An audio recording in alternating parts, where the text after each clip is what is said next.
মই নাহত আজি তোমালোকক মই এটা ধুনীয়া সাধু ক'ম। সাধুটোৰ নাম সাপ আৰু ভেকুলী। মন দি সাধুটো শুনাচোন। এটা পুখুৰীত দণ্ডপাশ্য, মেৰুপাশ্য আৰু মধ্যপাশ্য নামৰ 3টা ভেকুলী আছিল।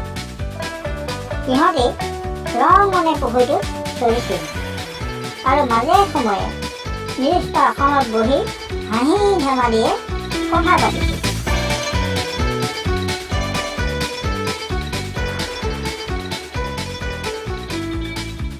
পুখুৰীটোৰ পাৰত ঘাঁহনি ডৰাত এটা সাপ বাস কৰিছিল।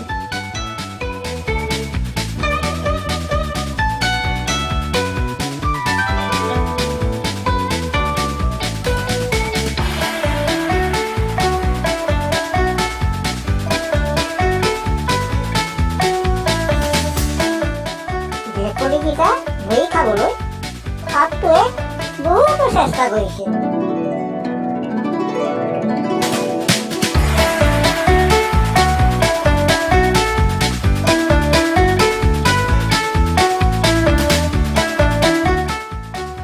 সাপৰ সকলো চেষ্টা ব্যৰ্থ হৈছিল, কাৰণ ভেকুলীকেইটা সদায় সতৰ্ক হৈ আছিল।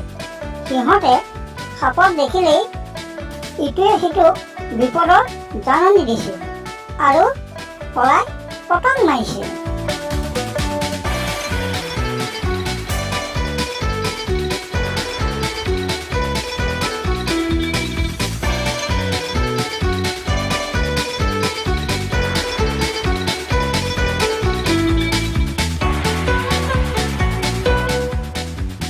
এদিন ভেকুলীকেইটা আনন্দ মনে কথা পাতি বহি আছিল।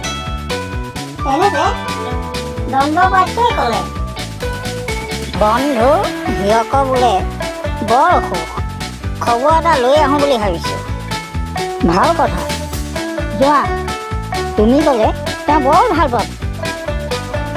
পথটো দেখিছাই নহয়, সাৱধানে যাবা। চিন্তা নকৰিবা, কোনো বিপদ নহয়, মই সাৱধান হ'ম। সেইবুলি কৈ দণ্ডপাশ্য বন্ধু হিৰকক খবৰ ল'বলৈ গ'ল।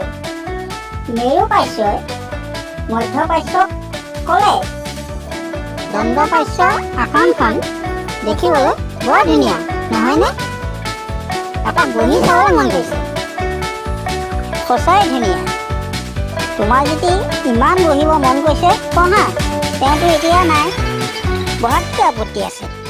মধ্যপাশ্য সঁহাৰি পাই মেৰুপাশ্য দণ্ডপাশ্যৰ আসনখনত বহিল। তাতে বহি সিহঁতি হাঁহি ধেমালিয়ে কথা পাতিব ধৰিলে।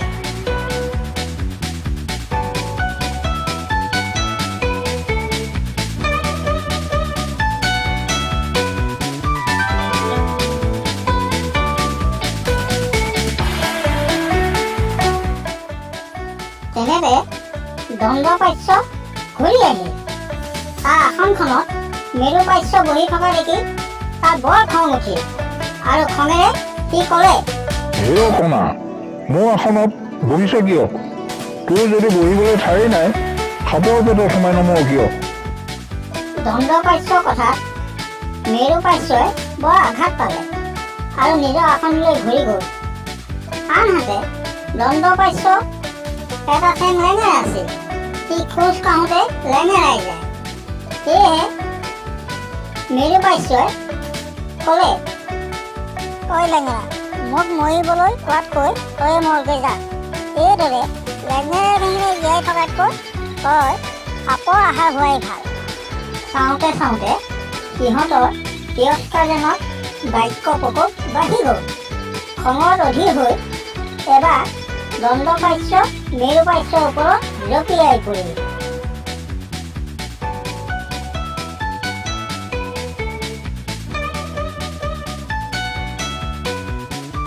সিহঁত ঘূৰত্ব ৰণত লিপ্ত হোৱা দেখি মধ্যপাশ্যই মাত লগালে, হেৰা, তোমালোকে কিয় সামান্য কথা এটাতে কাজিয়া লাগি মৰিব ওলাইছা? দেখা নাইনে শত্ৰু সাপক যদি এইদৰে নিজৰ মাজত কাজিয়া কৰি থাকা তেন্তে জানিবা ধোঁৱা সাপৰ পেটত সোমাবলৈ আৰু বেছি দিন নালাগিব। মধ্যপ্ৰাচ্যৰ এই সতৰ্ক বাণীলৈ সিহঁতে কৰ্ণপাত নকৰিলে, মাথোঁ ইটোৱে সিটোক আক্ৰমণ কৰি গ'ল।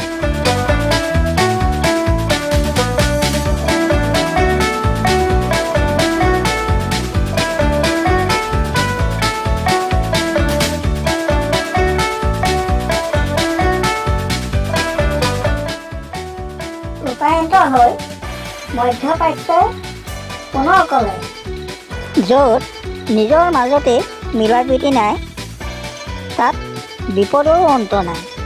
গতিকে মই এতিয়াই তোমালোকখন ত্যাগ কৰিলোঁ।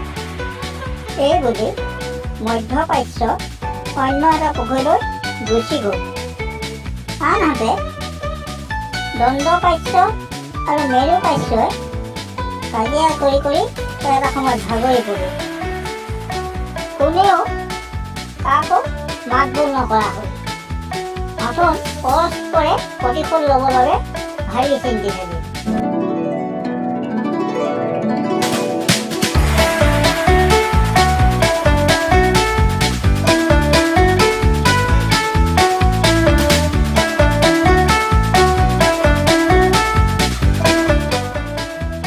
হঠাৎ দণ্ডপ্ৰাচ্যৰ মূৰত এটা আত্মঘাতী বুদ্ধি খেলাব।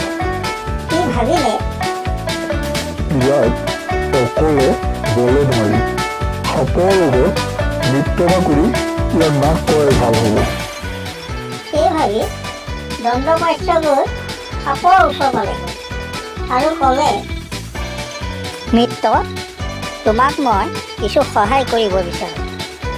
মেৰুপ্ৰাচ্য মোৰ ঘোৰ শত্ৰু।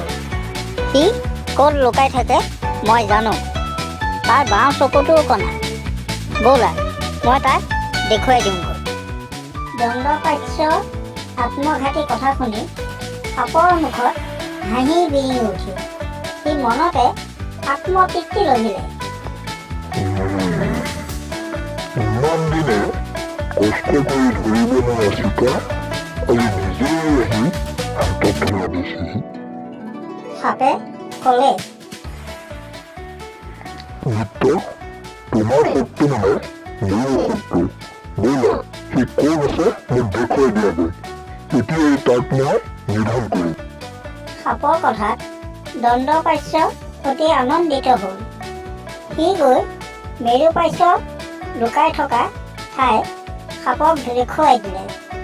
অতি সহজে সাপে মেৰুপ্ৰাচ্যক ধৰি পেটত সোমোৱালে। তাকে দেখি দণ্ডপ্ৰাচ্যই আনন্দ লভিলে।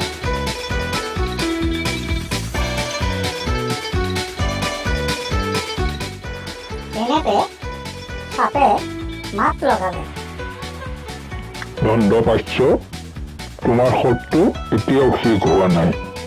তোমাৰ আচল শত্ৰু তোমাৰ কোৰ বুদ্ধি। তাক আঁতৰাবলৈ হ'লে তুমি মোৰ পেটত সোমাব লাগিব। সাপৰ কথাত দণ্ডপ্ৰাচ্য আচৰিত হ'ল আৰু ক'লে, এয়া কেনে কথা মিত্ৰ? তোমাৰ পেটত সোমোৱা মানে মোৰ মৃত্যু নিশ্চিত। এয়া জানো অন্যায় নহয়? দণ্ডপ্ৰাচ্যৰ কথা শুনি সাপে হাঁহি মাৰি উত্তৰ দিলে, মূৰ্খ, নিজ স্বাৰ্থ পূৰণৰ বাবে আত্মীয়জনৰ অনিষ্ট সাধন কৰাটো ন্যায় বুলি কোন শাস্ত্ৰত উল্লেখ আছে? তই মোৰ আহাৰ মেৰুপ্ৰাচ্যক ভক্ষণ কৰি মোৰ ভোক গুচা নাই। গতিকে তোক পেটত সোমোৱাই মই মোৰ ভোক গুচাব লাগিব। সাপৰ কথা শুনি দণ্ডপ্ৰাচ্য সৰহৰি কম্পমান হৈ পলাব বিচাৰিলে। কিন্তু ধোঁৱা সাপৰ কবলৰ পৰা সি সাৰি নগ'ল। তাৰ পিছ ঠেং দুটা ধৰি সাপে গিলিব ধৰিলে।